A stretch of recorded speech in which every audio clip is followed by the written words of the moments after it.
Cyril Lacarrière, bonjour. Bonjour Philippe, bonjour à toutes, bonjour à tous. Comme chaque jour après les audiences, le tour de l'actu des médias. Qu'y a-t-il ce matin dans votre journal ? Mediapro qui câline le foot français, France Télé qui rappelle des règles de journalisme, des reporters de France 24 dans l'enfer libyen et des animateurs qui plaisent aux Français. Et on commence avec un rendez-vous très important hier soir à la Ligue professionnelle de football.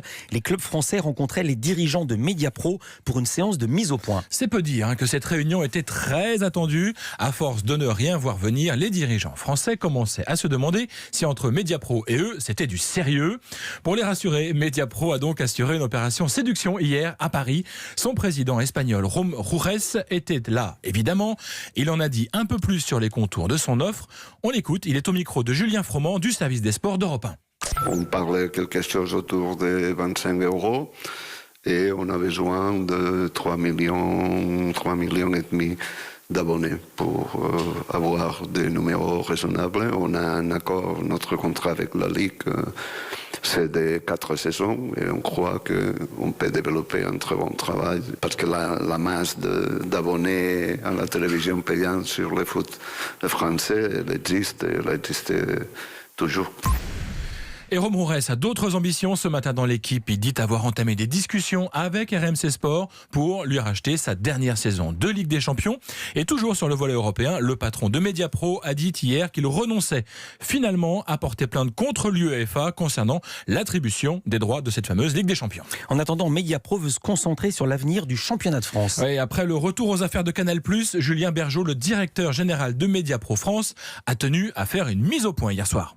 Malgré toutes les questions qui ont pu subvenir là, dans les derniers jours, le football français aura sa nouvelle maison l'été prochain. Et ce sera nous, puisque le seul endroit où vous aurez les top 10, les grandes affiches, les PSG-OM, les Classicos, les Olympicos, les derbies, mais aussi le seul endroit où vous aurez l'exhaustivité de l'offre qui intéresse tous les fans français, qui adresse tout le public français et pas uniquement les gens qui habitent à Paris, ce sera chez nous.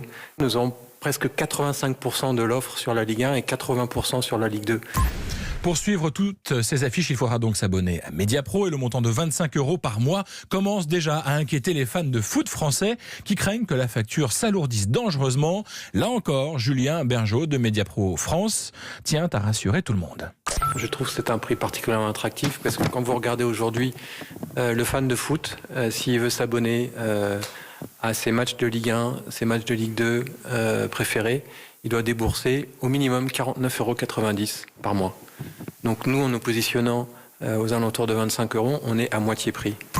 Julien Bergeau, le DG de Mediapro France, au micro de notre journaliste Julien Froment. Alors, le foot français a-t-il été rassuré par Mediapro ? L'heure est encore à la prudence. Il n'y a pas eu de sang sur les murs, a dit un dirigeant français en sortant de la salle de réunion, alors qu'un président de Ligue 2 se montrait lui plus sceptique, lâchant un ça va être compliqué qui en dit long sur l'état d'esprit des clubs français. On se souvient du raté généralisé des médias français avec la vraie fausse arrestation du prétendu Xavier Dupont de Ligonnès. Et du côté de France Télévisions, on a décidé de cadrer un peu plus le travail des rédactions de la maison. C'est un document interne envoyé par le directeur de l'information de France Télévisions, Yannick Le Tranchant, que nous nous sommes procurés. Et il est intéressant car Yannick Le Tranchant y fait référence à l'affaire Xavier Dupont de Ligonnès et ses conséquences. Le patron de l'info demande donc à ses équipes de suivre quelques règles journalistiques élémentaire, inquiète-t-il, notamment lorsque survient une breaking news, c'est-à-dire un fait d'actualité brûlant comme celui-ci.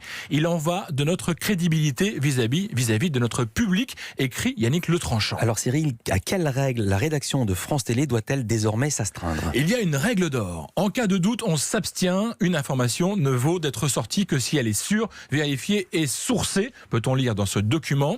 Suivent ensuite 10 règles, dont quelques-unes me semblent intéressantes à vous détailler pour comprendre comment travaille une rédaction et plus particulièrement celle de France Télévisions.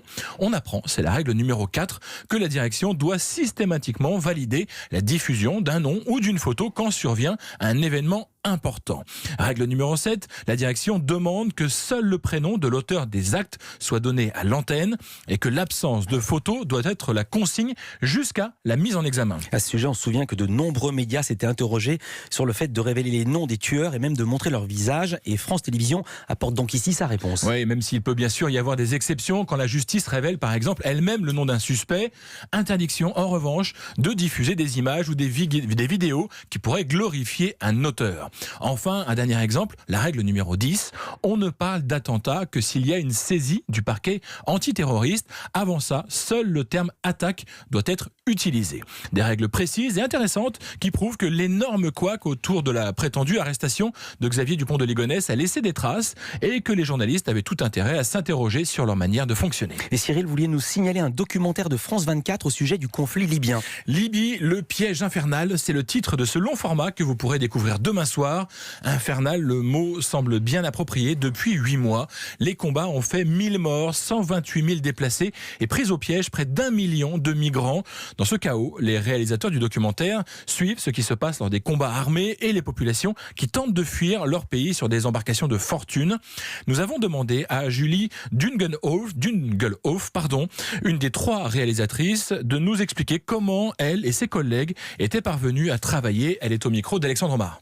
Ce qui a été le plus difficile, c'est de convaincre les gardes-côtes libyens de nous emmener avec eux en mer, car ils ont très peur de l'image qu'ils peuvent renvoyer. Et eux, ils ont l'impression de faire leur travail correctement, alors qu'on sait qu'il y a beaucoup de violences qui sont commises lors de ces interceptions, etc.